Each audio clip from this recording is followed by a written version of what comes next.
De nombreux élèves souffrent de discrimination de la part de leurs camarades. Ceux-ci sont victimes d'un manque d'acceptation, parfois d'intimidation ou d'humiliation. Ils sont durement traités par leurs camarades et subissent des moqueries, ce qui se traduit par des remarques désagréables sur leur personne. Quelles sont les causes de discrimination entre camarades et quelles en sont les conséquences? Comment gérer la discrimination à l'école pour aider nos apprenants à mieux s'accepter? Nous en parlons dans ce numéro de votre émission avec les élèves du CEG Segbeya. Chers téléspectateurs, bonsoir. Chers amis, bonsoir. Et merci d'être sur Jeunesse Oblige. Merci à vous, chers apprenants. Eh bien, à présent, nous allons accueillir sur le plateau l'un de vos camarades. Il s'appelle Michel Marie.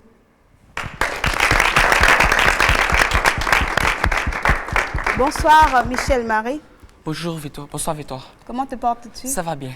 D'accord, tes camarades et toi, vous êtes sur le plateau de Jeunesse Oblige pour débattre d'une thématique discrimination entre camarades. Eh bien, chers amis, je vais vous laisser entre les mains de Michel Marie qui va se charger de conduire les discussions. Et moi, je vais me retirer et revenir sur ce plateau d'un instant à un autre avec bien sûr notre spécialiste qui est déjà là. À tout à l'heure, chers amis, et bonne discussion à vous. Merci, madame. Bonsoir mesdames et messieurs, chers téléspectateurs, chers camarades. Avec nous les élèves du CEG Segbeya, aujourd'hui, il sera effectivement question de la discrimination au milieu scolaire. Un sujet qui préoccupe beaucoup d'entre nous et qui nous interpelle. Jeunesse oblige. Jeunesse oblige. Jeunesse oblige. Déjà, chers camarades, qu'est-ce qu'on peut comprendre par la discrimination au milieu scolaire? Oui. Merci Michel. Moi c'est Goumé Robert, je fais la terminale A. Et par la discrimination, de façon générale, c'est le rejet de l'autre pour diverses raisons. Ok. Qui a une autre proposition de réponse? Oui. Moi, c'est Boris Kessoukouan, élève en classe de seconde C. Selon moi, de façon générale, nous pouvons dire que la discrimination, c'est la séparation, la distinction. C'est le fait de ne pas accepter les autres et de les séparer. Merci. Qui a une autre réponse à donner? Oui. Oui, moi c'est Baumbrun de la seconde C. La discrimination est le rejet d'une personne et créant des frontières dites discriminantes suivant certains critères. Ok, merci beaucoup.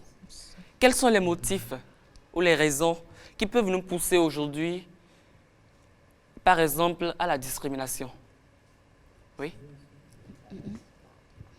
Je réponds au nom de Maurice Agboto-Edo, élève en classe de première scientifique.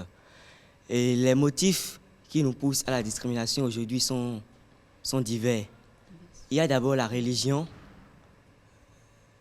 le lieu de provenance, l'ethnie et plusieurs d'autres raisons. Ok, merci beaucoup Maurice. Qui a d'autres approches de solutions? Oui. On m'appelle Jovi Jean-Ange Désiré. Je suis élève en classe de seconde C. Concernant les points de vue qu'il a apportés sous les formes de la discrimination, oui. Il faut ajouter qu'il y a plusieurs raisons comme les croyances religieuses, les performances intellectuelles en classe ou durant le cursus scolaire et bien d'autres raisons. Ok, merci beaucoup. Concernant l'intellectuel, les performances intellectuelles, qu'est-ce qu'on peut avoir, en pratiquant la discrimination, qu'est-ce qu'on peut faire à nos proches ou à nos camarades? Landry Akogbe, premier A. Concernant les performances intellectuelles, je donne comme exemple, vous avez le premier de votre salle avec 15 de moyenne. Oui. Vous n'avez pas pu avoir peut-être 10. Il est à côté de vous, mais il se dit être fort. Si vous lui demandez par exemple, aide-moi en maths, puisque peut-être vous ne travaillez pas trop en maths, mais lui, il a pu avoir 17, 18. Vous sollicitez juste son aide pour un exercice donné par le prof par exemple. Lui, il vous dit non, je ne traite pas avec les faibles, puisque il y a un adage qui dit, dis-moi qui sont tes amis, je te dirai qui tu es. Donc il va vous dire, s'il est avec vous, il deviendra comme vous. C'est un problème récurrent, puisque ça nous arrive. Vous ne pouvez pas compter sur votre prochain qui a un plus que vous, parce qu'il vous considère comme étant faible. Merci. Merci beaucoup, Landry. Comment cela se remarque-t-il de nos jours avec nos camarades? La discrimination, oui. Je m'appelle Wokou Geneviève. En milieu scolaire, souvent on voit ceux qui travaillent, ils se mettent de côté. Souvent c'est comme ça se remarque en milieu scolaire. Tout à l'heure, nous avons parlé de la discrimination. Notre thème pose sur la discrimination. Cependant, qui sont ceux qui sont contre? Qui sont ceux qui sont pour? Pour. Contre. Merci. Jeunesse. Oblige. Jeunesse. Oblige. Jeunesse. Oblige. Pour ceux qui sont pour. Y a-t-il des avantages dans la discrimination? Moi, c'est Biochavi Clément. Bien sûr qu'il y a des avantages dans la discrimination. Oui. Donne tes raisons. Celui qui pratique la discrimination, on prend l'exemple en salle de classe. Oui. On voit qu'il y a d'autres qui ne travaillent pas et d'autres qui travaillent. Oui. Bon, ceux qui travaillent iront se mettre à l'écart pour travailler. Dans leur tête, c'est pour pouvoir aller bien. C'est pour pouvoir évoluer dans leurs études. Tandis que ceux qui sont là et qui ne travaillent pas, s'ils viennent s'ajouter à eux, là il y a de fautes, ils auront du mal à évoluer. C'est le rejet. Voilà. Ok, merci. Qui d'autre encore? Oui. Moi, c'est Yakini Rouskiata. La discrimination. C'est vrai, la discrimination a des avantages. Exemple, nous savons très bien en classe que notre camarade est atteint d'une maladie. Exemple, la rougeole, la varicelle et même le coronavirus. Oui. Qui se contamine très vite, qui ravage. Mais vous n'allez pas me dire que je vais m'approcher de celui-là.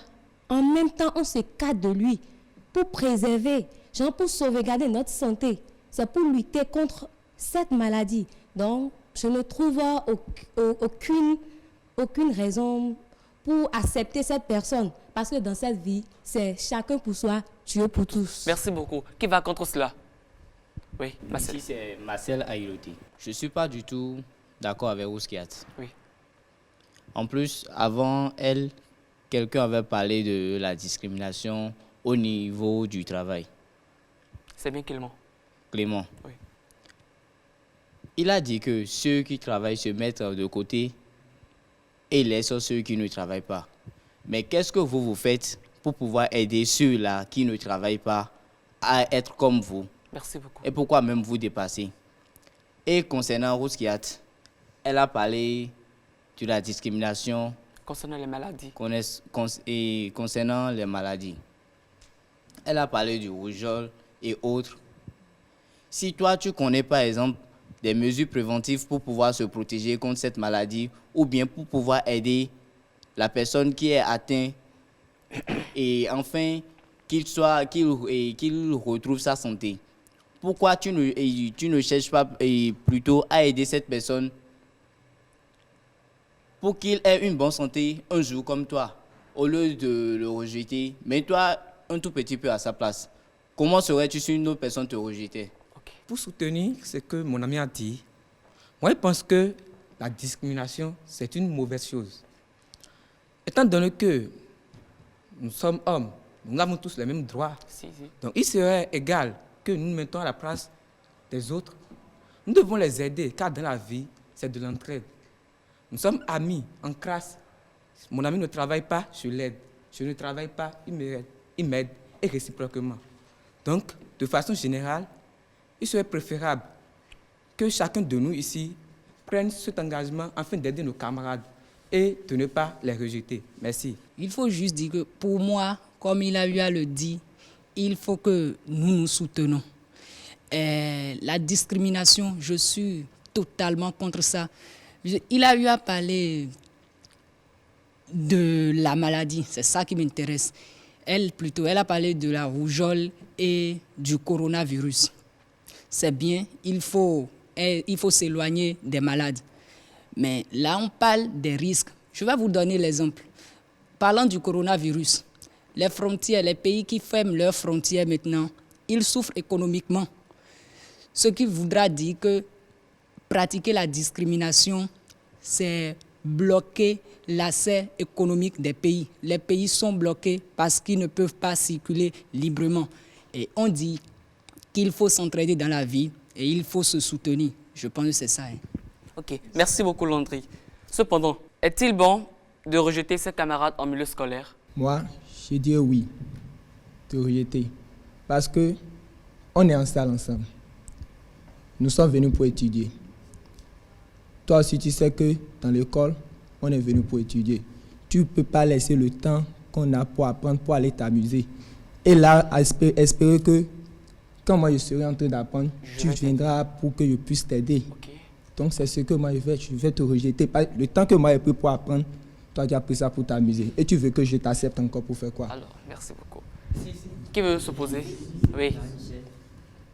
Je dirais tout simplement que ce que tu veux que les autres fassent pour toi, fais-le toi-même d'abord pour eux. Si, c'est vrai, tu travailles en mathématiques, mais on ne sait jamais. Il peut arriver où en français, tu auras des différences. Si l'autre se rapproche de toi et que tu ne l'aides pas, et en français, tu peux le voir pour lui dire « Ah, j'ai besoin de ci, de ça, de ça », il n'aura pas l'envie de t'aider puisque toi aussi, tu l'as rejeté autrefois. Donc, il faut d'abord l'aider pour que lui aussi, en retour, il t'aide.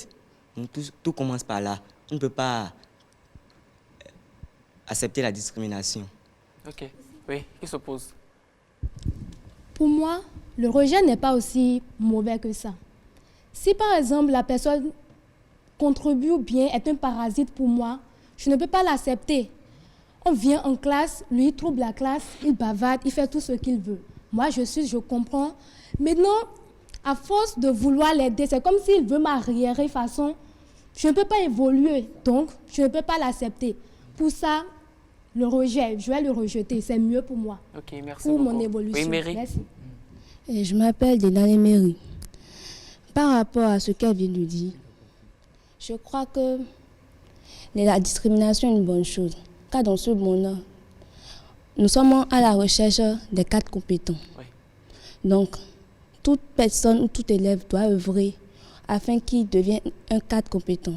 Quand nous prenons l'exemple des écoles universitaires, après les examens, on accorde des bourses à ceux qui ont une bonne mention et qui sont performants. Une moyenne supérieure. Oui. Maintenant, et tout État veut s'acquérir des personnes qui peuvent œuvrer pour le développement de sa nation. Des personnes compétentes. Oui, compétentes. Donc, ces derniers doivent aussi militer pour atteindre ce niveau. Et donc, il ne faut pas seulement s'apitoyer sous son sort. Donc, il doit aussi se chercher. Oui, se chercher. Lorsqu'on donne des aides, lorsqu'il ne comprend pas, lui-même doit aller, lui aussi doit aller et faire des recherches à la quête du savoir. Et travailler. Et il peut et c'est après cela, peut-être, celui qui est performant ou compétent peut, en vue de ses efforts, les efforts qu'il a fournis, peut l'aider à avancer. Mais si lui-même ne fait rien, et il attend que il est là comme un parasite. Il attend que celui qui est compétent, celui qui comprend, soit là en train de l'aider tout le temps. Mais il ne peut pas avancer. Même si celui-ci lui donne des explications, mais si lui-même ne s'exerce pas, ça ne peut pas avancer. Il ne peut pas avancer dans sa vie. Il sera bloqué. Et il va croire que celui qui l'explique ne veut pas l'expliquer, ou bien il est incompétent, ou bien il ne l'aide pas.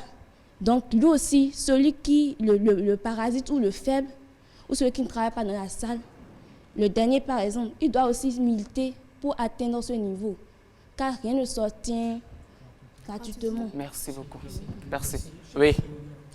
Je me nomme Soglo Mouange. Je suis contre la discrimination parce que du fait que dans la société, on a souvent besoin de beaucoup de cadres, pas d'un seul cadre, pas établissement.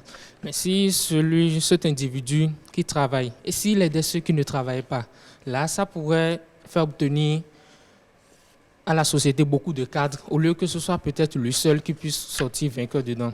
Avec ses amis, s'ils s'entraident entre eux, ils peuvent sortir tous vainqueurs dedans, et là, la société en bénéficie. Et le développement peut être plus permanent. Tout à l'heure, tu as parlé de la société. Dans la société, autour de nous, nous voyons quand même des gens qui, je ne dirais pas, mais qui minimisent le frère, le proche. Qu'est-ce qui peut nous pousser? Qu'est-ce qui peut nous motiver à pratiquer la discrimination? Moi, c'est Koumé Robert. Dans ce cas, on peut pratiquer la discrimination puisque la société n'a pas besoin des paresseux pour évoluer. Donc, c'est possible et normal qu'on peut pratiquer la discrimination. Oui. Chez toi? Je suis tout à fait d'accord avec lui parce que dans la société, nous avons tous besoin des personnes compétentes pour pouvoir évoluer. Mais nous ne pouvons pas nous permettre le plaisir de prendre des gens qui ne sont pas dans les mêmes objectifs que nous et rester avec eux et évoluer dans la société. C'est impossible. Qui va contre cela? Oui, Marcel. Et en voulant parler, elle a parlé de l'évolution de la société. Oui. Il faut que tu saches que on est tous là pour l'évolution du monde et que personne n'est dans ce monde pour freiner le monde. Mais tu parles de l'évolution de la société et en optant pour la discrimination. Si celui qui est victime de la discrimination, toi tu t'approches de lui et tu cherches plutôt à aider cette personne pour qu'il évolue dans un domaine qu'il aime ou bien quelque chose qui le passionne, ne penses-tu pas que en agissant ici, la personne en travaillant dans son domaine peut aider le monde à évoluer? Il avait dit que la société n'a pas besoin d'un seul cadre, mais de plusieurs cadres. Nous devons savoir que pour ceux qui nous entourent et que nous pensions qu'eux ils sont des paresseux ou autres parce qu'ils n'ont pas les mêmes objectifs que nous, nous devons plutôt aider ceux-là, leur donner des conseils pour qu'ils se retrouvent mieux dans ce qu'ils aiment et lutter, ceux qui ont une passion pour eux, et lutter dans ce domaine, afin qu'ils soient aussi des cadres dans ce secteur pour une bonne évolution. J'aimerais te demander... Merci. Marcel, tout à l'heure, tu as parlé de performance dans chaque domaine. Si je comprends bien, celui ou celle de notre société, autour de nous, qui perd son temps à s'amuser, est-ce que celui-là, tu peux parler, est-ce que tu peux me dire que celui-là est capable, d'avoir un secteur propre à lui où il peut émerger? Approchez-vous de lui et cherchez à le connaître. Okay. Merci beaucoup. Oui, Mary. J'aimerais te demander si, par exemple, le voleur ou le fainéant peut apporter quelque chose à l'évolution de la société. Jeunesse oblige. Jeunesse oblige. Jeunesse oblige. Merci beaucoup, Mary.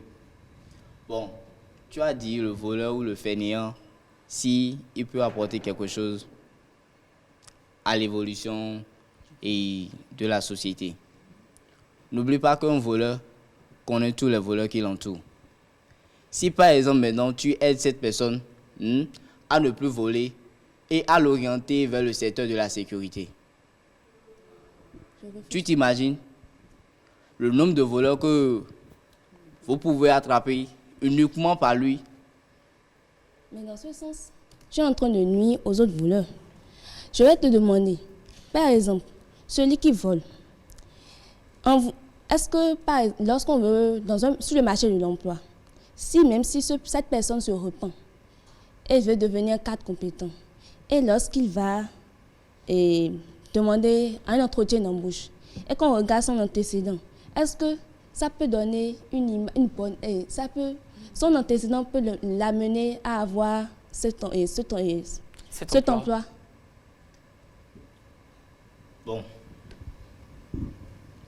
tu vas beaucoup m'excuser, mais je viens de dire que tu as parlé de voleur. Mais approche-toi de cette personne pour l'aider à se corriger, en fait. Supposons que cette personne, il est un voleur. Tout le monde sait qu'il est un voleur. Bon, maintenant, en le conseillant, en l'aidant, il a pu laisser le chemin. Supposons que il entreprenait lui-même. Tu vois, supposons qu'il entreprenait lui-même et qu'il cherchait plutôt à effacer genre ses erreurs du passé, ses antécédents. Est-ce qu'il aurait encore plus besoin de quelqu'un en tant qu'entrepreneur? Aurait-il encore besoin de quelqu'un pour l'embaucher? Ce qui est sûr. Même après avoir laissé ce vice, il va toujours continuer un jour ou l'autre. Ce vice va réapparaître un jour ou l'autre. Ce qui est sûr, même si on l'embauchait, il peut continuer toujours ses magouilles. Tu parlais de voleurs et de tout. Je vais te dire qu'il est dit dans la vie, nous avons le passé, le présent et le futur. Ce qui appartient au passé, appartient au passé. Moi qui suis ici, j'ai mes temps, je dirais, mes temps bizarres. Je faisais des choses avant. J'ai pris conscience de ne plus les faire. Même toi, il y a eu des choses que tu avais fait. Il faut dire que la conscience éduque l'homme. Quand tu étais petite, par exemple, tu faisais certaines choses qui n'étaient pas correctes. Mais avec l'aide de tes parents, tu as peut-être évité ça. Ou avec l'aide de tes instituteurs, tu as évité ça. Il faut juste dire que dans la vie, il faut quelqu'un pour nous empêcher de faire certaines choses. Nous sommes encore petites, mais nous avons nos parents là pour nous éduquer. Mais si eux, ils nous pratiquaient ce qu'on appelle la discrimination, ils ne vont pas, par exemple, nous éduquer. Ils ne vont pas nous aider à devenir des personnes meilleures. Concernant ton voleur, oui, peut-être qu'il a été voleur. Mais peut-être un jour, il a voulu voler, on l'a bien frappé, ou il a été emprisonné durant peut-être 10 ans. Il peut changer. Mais maintenant, j'ai volé. Mais qu'est-ce que je dois faire pour que mon pays puisse évoluer? Il est vrai, ses antécédents montrent qu'il est voleur. Personnellement, si moi, j'aime ma société, je vais l'employer. Ce que l'autre a eu à faire dans le passé, franchement, pour moi, ça ne compte pas. C'est ce qu'il fait dans le présent et ce qu'il fera dans le futur pour le développement de son pays. Merci. Jeunesse oblige. Bon, laissez-moi vous dire, il y a une citation qui dit « Laissons derrière nous le passé, vivons le présent et construisons notre futur ». Sur ce, nous avons au CEJ Segbeya des camarades malvoyants qui travaillent avec nous. Ils sont 2 ce matin avec nous. Il s'agit de Landry et de Joëlla. Je les laisse se présenter. On m'appelle Akladia Joëlla, élève en classe de seconde A. Landry Akogbe, élève en classe de première A. Ok, merci beaucoup. Dans votre vie, jusqu'à présent, est-ce que vous avez été une fois victime de la discrimination? La discrimination, c'est personnellement, c'est mon affaire quotidienne. Chaque jour, je suis victime de la discrimination. Ça, il n'y a rien à dire. Mais comment vivez-vous cela? Oh, je suis dedans. Je vis cela, je ne dirais pas comme tout le monde, mais je vis ça. Si vous êtes, par exemple, un malvoyant, et vous marchez, si, par exemple, vous ne savez pas qu'il y a quelque chose là et vous cognez, par exemple, la chose, il y aura ceux-là qui vont bien se moquer de vous. Il y aura ceux-là qui ont la crainte de Dieu, qui vont dire, bon, ah, mon ami, je vais te garder la main. En classe, c'est ce qui est tuant même ça. En classe, il y a des matières là où vous n'avez carrément pas de dicteur. En anglais, par exemple, si vous vous approchez d'un ami, dites-moi l'anglais, c'est soit il ne voit plus bien, quand nous venons au cours d'anglais, c'est que lui ne voit plus. Soit il ne sait pas comment dicter aux malvoyants, des choses comme ça. Nous sommes dedans, mais tout est grâce, on le dit. Bon, il faut juste dire que ceux qui le font, c'est peut-être parce qu'ils ne comprennent pas, ils n'ont pas encore connaissance de la valeur de l'homme et il faut juste prier Dieu qu'il se répondent. Merci beaucoup. Merci beaucoup. Merci Landry. Et toi, Joël? Moi, je trouve de dicteurs. En classe, je ne me plains pas trop. Je trouve de dicteurs. Il y a même d'autres camarades même qui se proposent. Oui. Il y a d'autres même qui discutent. C'est moi qui vais aujourd'hui dicter la leçon. Il y a d'autres même, à cause de moi, laissent d'abord leur cahier et viennent me dicter. Et lorsque je ne comprends même pas, ils essayent de me l'expliquer, même en causant même. Par exemple, si on cause en classe et je dis par exemple telle chose que le professeur a dit, moi je ne l'ai pas compris, il m'aide. Donc il y a d'autres camarades même qui m'aident à aller à la maison. Par exemple, les soirs, quand on sort à 19h, les camarades m'amènent jusqu'à la maison. Donc c'est un peu ça. Ok, merci. Donc, si je comprends bien, tu n'as jamais été victime de la discrimination? Non. Ok, merci beaucoup. La discrimination est-elle une bonne chose, oui ou non? Oui. Non. Non. Oui. Oui. Pardon. Oui. Pourquoi oui? Landry avait développé, Landry avait dit qu'il faut aider les personnes souffrant, les amis souffrant d'une maladie. Mais je ne suis pas un médecin pour pouvoir dire que je vais m'occuper de cette personne. Je dois aussi me préserver. Je suis un être humain. J'ai le droit de vivre. Mais dire que je vais aider un ami qui souffre d'une maladie contagieuse, je risque de mettre aussi ma santé en péril. Donc comprenez-moi. Ok, merci. Angélique, tu as quelque chose à dire? Oui, Mary. Et par rapport aux voleurs. Oui. Toujours sur le cas des voleurs. Si c'était une bonne chose de fréquenter, souvent nos parents nous disent de ne pas avoir de mauvaise fréquentation. De ne pas fréquenter les voleurs, les fumeurs et autres. Oui, et autres. Si c'était bon, ils allaient nous dire de devenir amis avec eux. Donc, c'est pour que nous ne soyons pas corrompus par leurs habitudes ou par leur comportement néfaste. Comportement néfaste qui nous dit ça. Donc, c'est pour nous préserver de quelque chose. Donc, je trouve que il est toujours bon de se préserver et d'avoir et de savoir que la vie n'est pas une gratuité. Okay. Oui, Landry, tu as la parole. Merci beaucoup. Je vais répondre à mon frère qui avait dit oui, bon, il faut se préserver, c'est bien. Mais il oublie que le médecin traitant est aussi un être humain. Il dit qu'il ne peut pas risquer sa vie. Mais celui qui se dit être médecin, mais c'est pas lui, il risque sa vie. Il faut qu'il sache, mon frère, que chaque jour que nous vivons, quand tu te lèves, c'est que ta mort est à côté de toi. Toi, tu fais un travail, il peut arriver que Dieu n'ose. Bon, que tu tombes par exemple et que tu n'es plus. Le médecin risque chaque jour sa vie pour que nous puissions vivre. Donc, quand on dit que le médecin est par exemple avec un malade souffrant, je pense que, bon, c'est ça, hein, il faut toujours être avec la personne. Et concernant ma soeur, elle avait dit que nos parents nous interdisaient de ne pas fréquenter de mauvaises personnes, je dirais ça comme ça. Oui, c'est vrai. On dit qu'un vieux assis voit plus loin qu'un jeune homme debout. Oui. Merci beaucoup, Landry. Au thème de ce débat que nous avons eu à mener, nous pouvons retenir que la discrimination peut avoir son côté positif et son côté négatif. Le développement de l'épanouissement des uns et des autres est négatif lorsqu'elle crée des divisions, des frustrations et de la haine.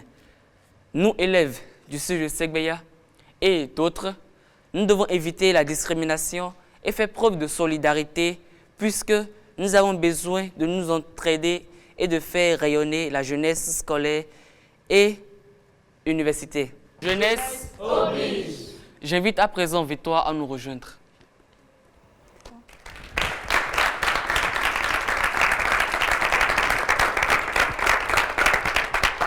Merci beaucoup à vous, chers amis. Merci pour le débat. Moi, je l'ai trouvé intéressant. Et vous? C'était intéressant? Oui. Et toi? Très bien. Donc, on dit merci à Marie-Michel d'avoir si bien conduit le débat. Il a bien fait ou bien? Oui. Donc, on l'ovationne. On va le raccompagner. Merci à toi, Marie-Michel. Nous disons également merci à nos deux amis malvoyants qui sont avec nous sur ce plateau. Merci à vous, chers amis, d'avoir accepté d'être avec nous. À présent, nous allons accueillir sur le plateau notre invité qui est déjà là. Nous allons tous nous tenir debout afin de l'accueillir.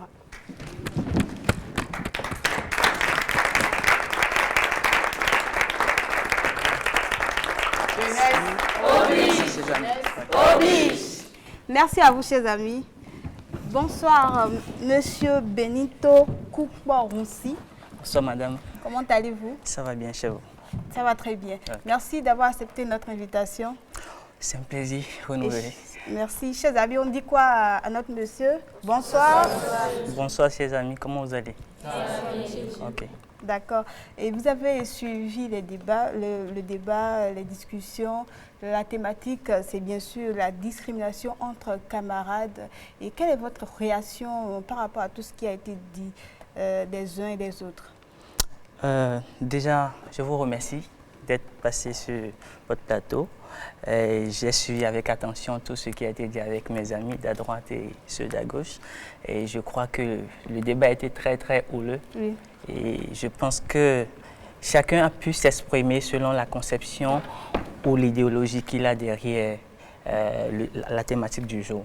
Et je peux dire que j'ai aimé leurs prestations parce que ça me permet d'une manière de voir qu'est-ce qui manque à notre société et nous, en tant que psychologues de la vie sociale, qu'est-ce que nous pouvons apporter dans notre métier. Donc voilà un peu l'appréciation que je fais de leur débat. Oui. Et dites-nous alors, que peut-on comprendre par discrimination entre camarades? Déjà, le thème que vous avez choisi, c'est un thème que chacun de nous a vécu à un moment donné de son parcours. Et je peux dire que la discrimination, c'est un fait de la société qui se fait remarquer le plus souvent au niveau des écoles et plus encore dans la société elle-même. Et quand on va revenir à ce qu'est la discrimination, je vais peut-être prendre 2 ou 3 mots pour juste simplifier notre compréhension, ou du moins nous donner la compréhension de cela. On peut résumer la discrimination par une catégorisation ou une différenciation pour être plus précise. Donc, c'est une façon de différencier ou de se catégoriser par rapport à une certaine catégorie de personnes ou à un élément donné de la société. Donc, voilà un peu ce qu'on peut dire de la discrimination. Voilà en quelques mots ce qu'on peut retenir de la discrimination, se différer ou du moins se distinguer par rapport à quelqu'un d'autre et par rapport à un élément. Oui. D'accord. Et quelles peuvent en être les causes en milieu scolaire? En milieu scolaire, les causes sont énormes. D'abord, mes chers amis ont eu le temps de me nourrir en informations moi-même, parce que j'ai entendu dire que la discrimination peut être due à un fait sociétal ou à un fait ethnique ou aux croyances religieuses et de la même manière à la performance de chaque élément ou de chaque personne. Et ça, c'est un truc que nous avons tous vécu, comme j'étais en train de le dire à l'entame. Nous avons souvent constaté que les meilleurs veulent toujours être meilleurs et puis ils s'érigent leur coin. Et puis on laisse les plus faibles, pour ne pas dire les nuls. Donc c'est ce qui amène beaucoup d'apprenants à choisir leur club et à s'ériger soit en maître de terrain ou soit à s'ériger en ces personnes-là qui se catégorisent d'une manière ou d'une autre par rapport aux autres. Et c'est vrai que les impacts sont là. Chacun de mes amis ont essayé de donner selon leur conception ce que cela donne. Est-ce qu'on doit être pour la discrimination en milieu scolaire? Déjà, je vais rapidement prendre un aspect de la chose. D'abord, j'ai entendu une de mes sœurs qui avait parlé des cas de maladie et qui a indexé la maladie actuelle, le coronavirus, oui, qui est là. Et j'aimerais, pour lui répondre, dire simplement que les mesures préventives que les gouvernants, les différents États ont pris pour pouvoir isoler ou confiner les personnes qui sont susceptibles de porter la maladie, on ne peut pas catégoriser ou bien on ne peut pas qualifier ces mesures-là de mesures discriminatoires. Donc, dans un contexte où nous parlons de maladie, où vous êtes en face d'un de vos amis ou d'une de vos amies qui porte une maladie contagieuse, vous prendre du recul n'est pas une façon de discriminer. Mais comme on le dit souvent, tout dépend de la façon, en fait. Tout dépend de la façon. Si cette personne-là qui porte la maladie devient une risée de l'ensemble que vous formez, c'est là que vous introduisez dans son subconscient comment je vais le dire, des pensées ou des comportements discriminatoires. D'accord? Mais lorsque vous comprenez l'état de la personne et que vous l'aidez à surmonter, parce que déjà tomber malade ou porter une maladie contagieuse, c'est déjà une affection psychologique, c'est déjà une charge psychologique que vous portez, que cette personne-là qui est malade a en lui. Donc, avoir des comportements qui, en quelque sorte, chosifient cette personne-là, c'est ne pas l'aider, c'est l'enfoncer davantage. Et si vous l'aimez pour de vrai, vous pouvez quand même garder votre distance, mais lui montrer que vous voulez l'accompagner à s'en sortir de son état de maladie. Donc, pour vite rectifier, le corona ou les mesures que les États ou les gouvernants ont prises pour nous sécuriser, on ne peut pas qualifier ça parmi les mesures discriminatoires. D'accord, merci à vous. Je vous en prie. Et vous parliez de... Voilà, est-ce que vous êtes pour la chose? Non, oui, mais la discrimination... Puisqu'on doit équilibrer le débat... La discrimination, oui. Moi, je serais peut-être franc. D'abord, j'ai essayé de vous faire comprendre qu'on peut garder distance dans un contexte de maladie sans discriminer.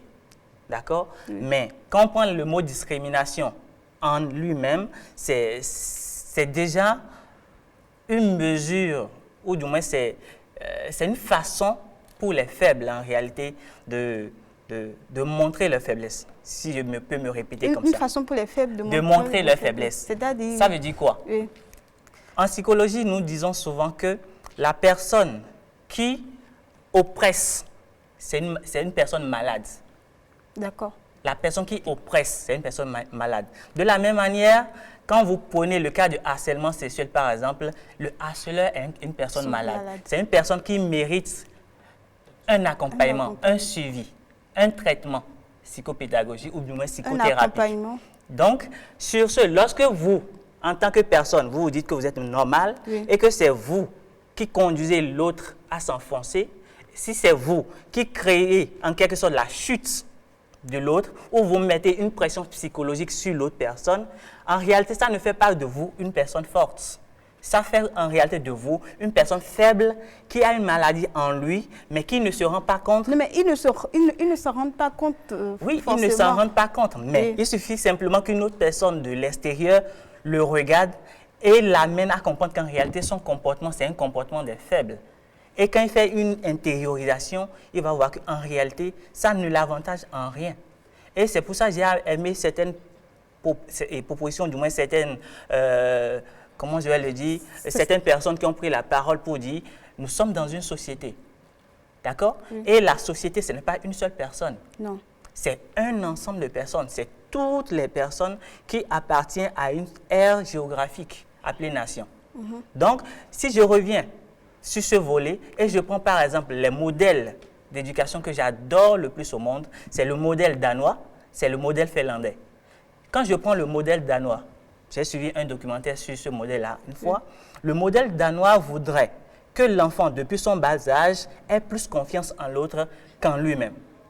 Que l'enfant ait plus confiance en l'autre qu'en lui-même. Parce qu'il reconnaît que lui-même, lui seul, il ne peut rien faire. Il ne peut relever aucun défi. Il ne peut pas faire grandir sa nation. Mais avec l'autre, il peut aller loin. C'est en cela que Nelson Mandela dira qu'il nous appartient à nous-mêmes de créer le monde dont nous rêvons et pour habiter les autres ou bien pour inviter les autres à y habiter. Donc, conséquence, nous sommes un maillon d'une chaîne. Vous prenez votre moto, par exemple, c'est soit votre vélo, il y a une chaîne.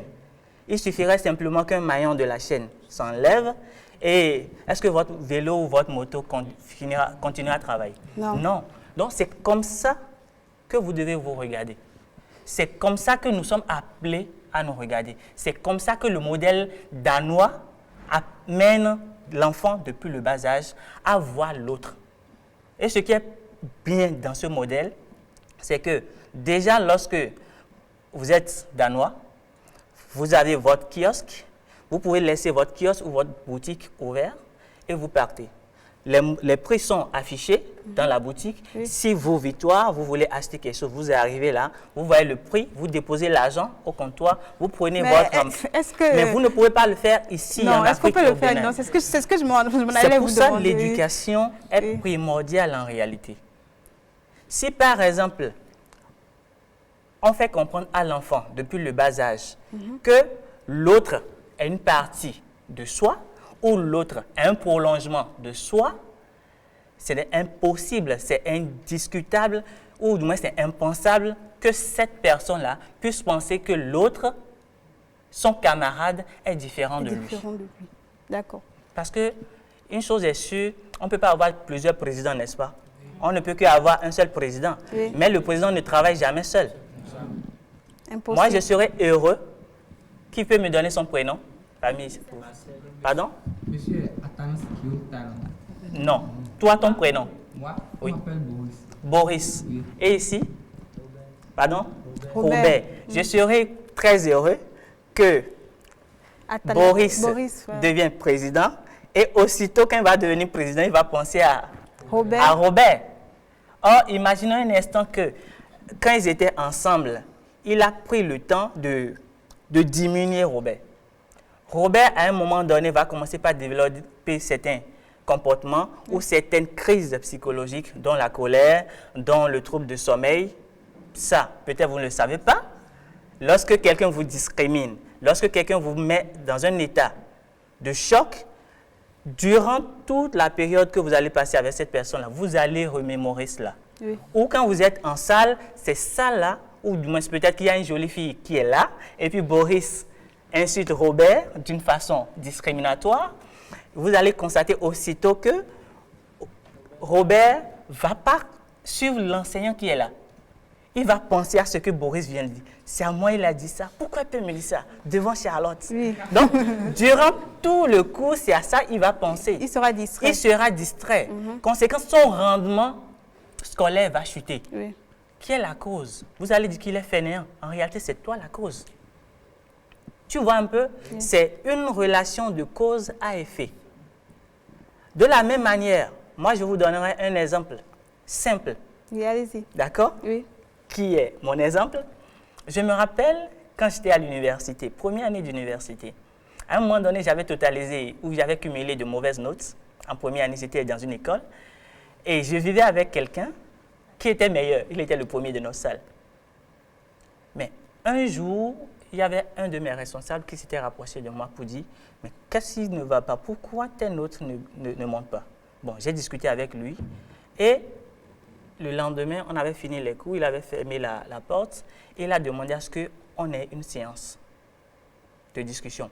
Toute la salle. Nous avons discuté. Je n'étais pas le seul dans le cas. Il y avait d'autres personnes dans le cas, mais on a discuté. Mais je peux vous dire que, partant de cette discussion, mes notes ont commencé par grandir. Pas parce que l'autre qui est avec moi m'aidait, parce que psychologiquement, j'étais plus à l'aise à travailler avec mes amis. Donc, ce qui voudra dire quoi? Je n'étais pas nul. Raison pour laquelle on dira personne, nul n'est nul. Personne n'est nul. D'accord? Lorsque vous êtes dans un environnement et que vous êtes bien à l'aise en vous et que vous vous sentez appartenir à cet environnement, à cette société, il n'y a pas de doute que votre compétence puisse se relever. D'accord? Donc, c'est en cela que la discrimination peut amener à drainer toute une génération vers la défiance, vers ce que vous allez appeler le fainéantisme ou la paresse. Nous allons à présent prendre les questions. Chers amis, vous avez des questions à poser à notre spécialiste? D'accord, donc nous allons commencer par ce groupe. Moi, je m'appelle Liboema. J'aimerais savoir ce qu'on peut faire quand on est victime de discrimination. Merci. Oui, allez-y. OK. Ce qu'on peut faire quand on est victime de discrimination, d'abord, c'est de prendre son calme soi-même. Le premier effort commence par soi-même. lorsque vous prenez conscience que voilà, vous êtes victime de discrimination, déjà votre mal est guéri à moitié.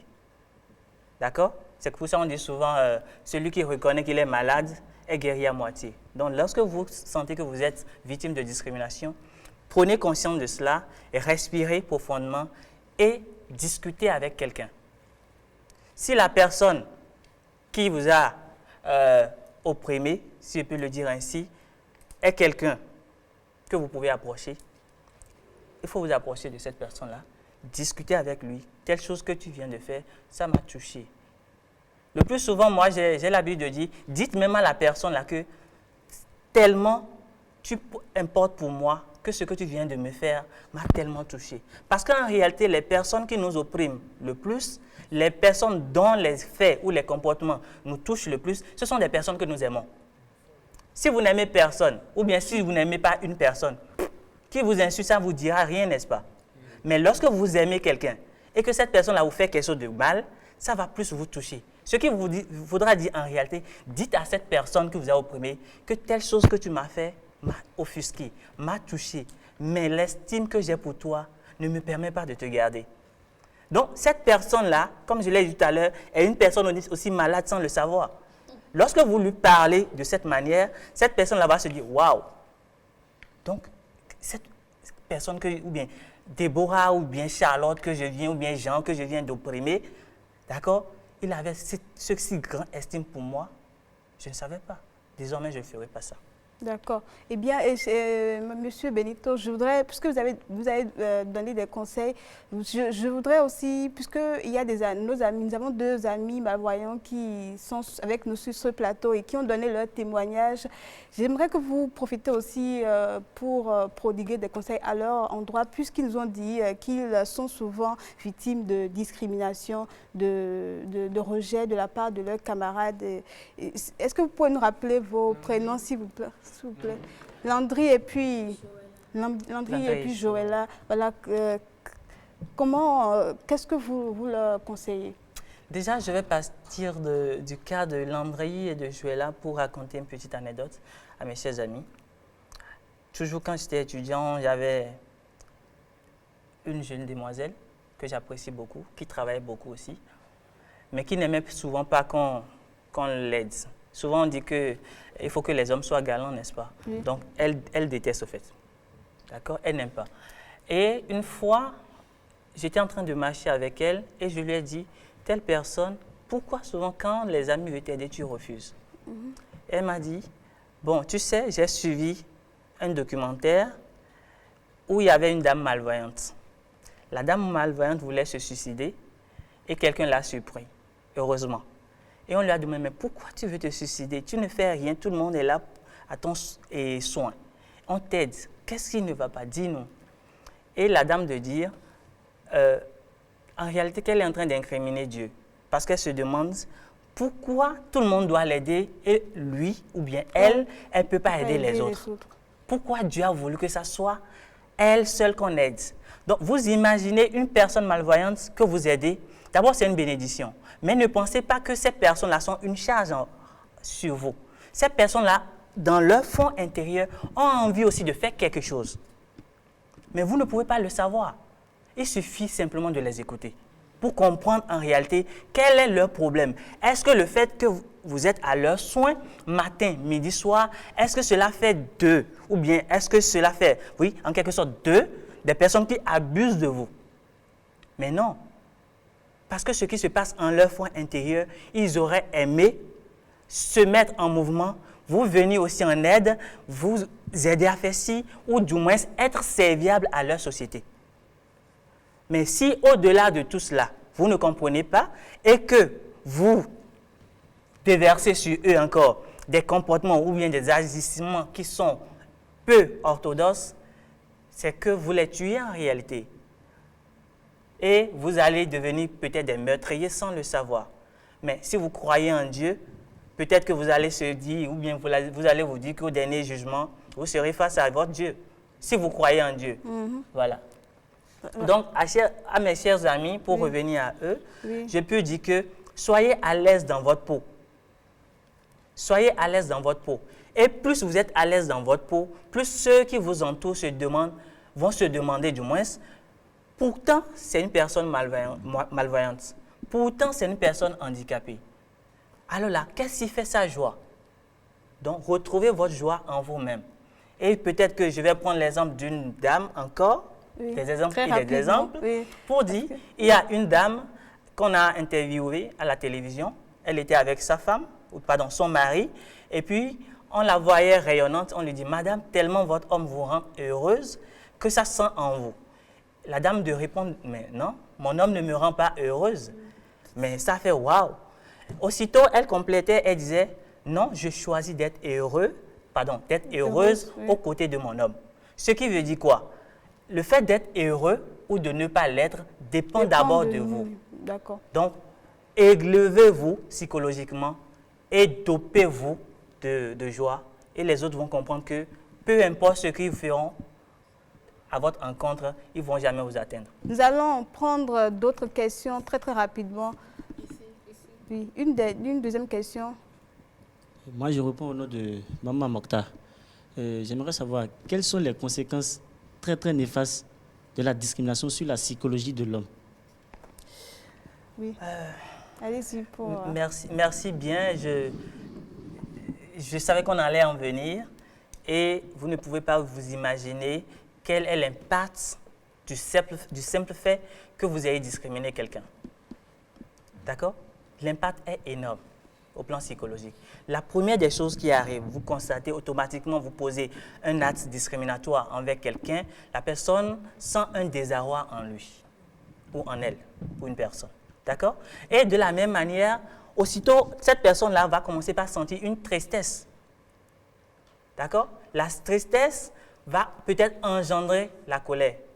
Puisque quand la tristesse est engrangée et que la personne en même temps a un sentiment d'impuissance et d'injustice en lui, d'accord, automatiquement, la colère va rejaillir. Et gare à vous ou gare à cette personne-là qui va peut-être passer par là en ce moment-là. C'est des actes cyniques, des comportements cyniques qui vont se résulter du fait que vous l'ayez discriminé. Ensuite, qu'est-ce qu'on peut constater encore? Oui. Comme je l'ai dit tout à l'heure, il y aura une baisse de l'estime de soi. Oui. Vous êtes en société, je vous viens de dire tout à l'heure, Boris a dit quelque chose de discriminant envers Robert devant Charlotte. Tu as fait diminuer, tu as fait baisser en lui son estime personnelle. Conséquence, il va se sentir hors de l'environnement où vous êtes. Il va se dire, mais écoute, je n'appartiens pas à cette société-là. Je n'appartiens pas à cette communauté-là. Parce qu'en réalité, si j'appartenais à cette communauté, il ne pourra pas y avoir ci, il ne pourra pas y avoir ça. Et les actes ou les idées suicidaires peuvent en jaillir. J'ai donné le cas de la dame là tout à l'heure. Donc, ce sont des trucs banals qui existent, mais que nous ne voyons pas. Lorsque, par exemple, vous prenez le cas sur lequel j'ai travaillé, les enfants de rue, les filles de rue, oui. Les garçons de rue, le simple fait qu'une femme ou qu'une fille ait connu sa menstrue, c'est ça, non? Vous dites souvent, oui, c'est d'accord? C'est menstrue à l'école. Oui. Ce simple fait peut l'amener, en fonction du regard que ses amis ont sur elle, ce simple fait peut l'amener à abandonner et à se retrouver dans les rues. Donc, vous allez dire, bon, écoutez, elle a abandonné les classes. Elle s'est retrouvée à la rue. Mais en réalité, c'est votre regard.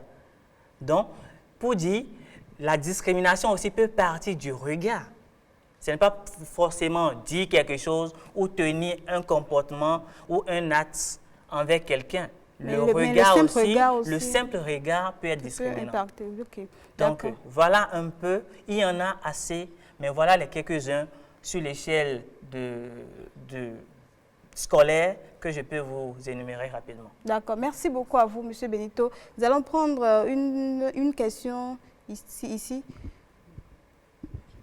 Oui, allez-y. Je m'appelle Ségué Marjonika. Je remercie le psychologue pour tous ses conseils. À présent, j'ai compris que la discrimination n'est pas une bonne chose. Mais j'aimerais vous demander, nous, en tant qu'élèves, que doit-on faire pour lutter contre la discrimination dans nos sujets? Déjà, en tant qu'élève dans vos sujets, il faut déjà comprendre que vous n'êtes pas tenu d'être le meilleur. Moi, je le dis, je n'ai jamais voulu être le meilleur ou le pionnier, mais je fais partie des meilleurs. Oui, d'accord. Oui. Donc, on n'est pas tenu d'être meilleur, d'être le premier. Et c'est là que je vais revenir au modèle finlandais. Tout à l'heure, j'avais parlé des deux, mais j'ai parlé du modèle danois. Le modèle finlandais n'évalue pas les apprenants.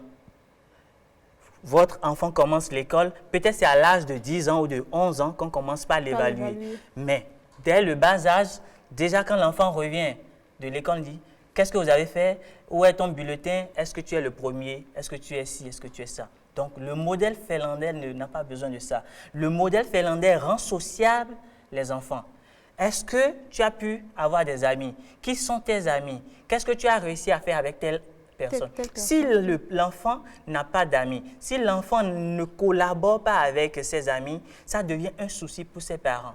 Mais ici, c'est les parents qui te disent « Ah non, je ne t'ai pas envoyé à l'école pour te faire des amis. Oui. Je t'ai envoyé pour que tu sois meilleur, que tu sois le premier. » Je crois que c'est une mauvaise façon d'éduquer les enfants. Et puisque vous êtes des parents en devenir, déjà intériorisez le fait que vous n'êtes pas obligé d'être meilleur. Aucun parent ne peut vous taper pour ça, mais soyez parmi les meilleurs. Est-ce que vous avez d'autres conseils très rapidement à l'endroit de nos amis, de ces élèves-là qui sont victimes de discrimination? Comment doivent-ils se prendre pour affronter tout cela en tant que psychologue? Bon, en tant que psychologue, je sais que je ne suis pas permis, mais il y a un programme que nous, on est en train de développer. Peut-être que les années à venir, ça prendra. Mais puisque nous avons des surveillants dans nos collèges, d'accord, ce que moi, je conseillerais, c'est que ces personnes-là qui sentent qu'ils sont victimes de la discrimination ou des actes discriminatoires, que ce soit des personnes qui s'approchent directement des surveillants pour leur exposer leurs problèmes, pour leur dire, voilà, il y a telle chose qui s'est passée. J'aimerais que vous facilitez une discussion entre telle personne et moi. Que ça ne soit pas genre, je vais me plaindre aux surveillants pour que l'autre soit puni. Parce qu'en réalité, ce serait du œil pour œil et du dent pour dent.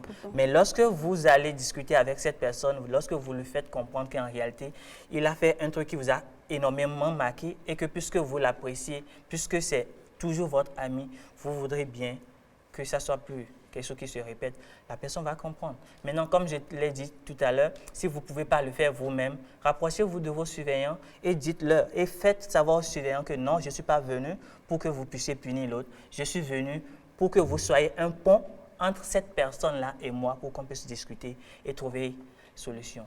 Donc, ce serait un ami de gagner de plus au lieu d'avoir un ennemi.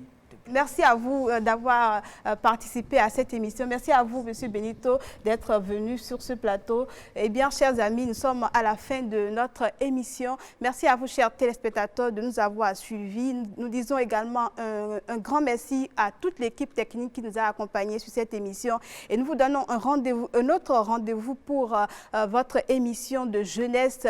Merci à vous et portez-vous bien.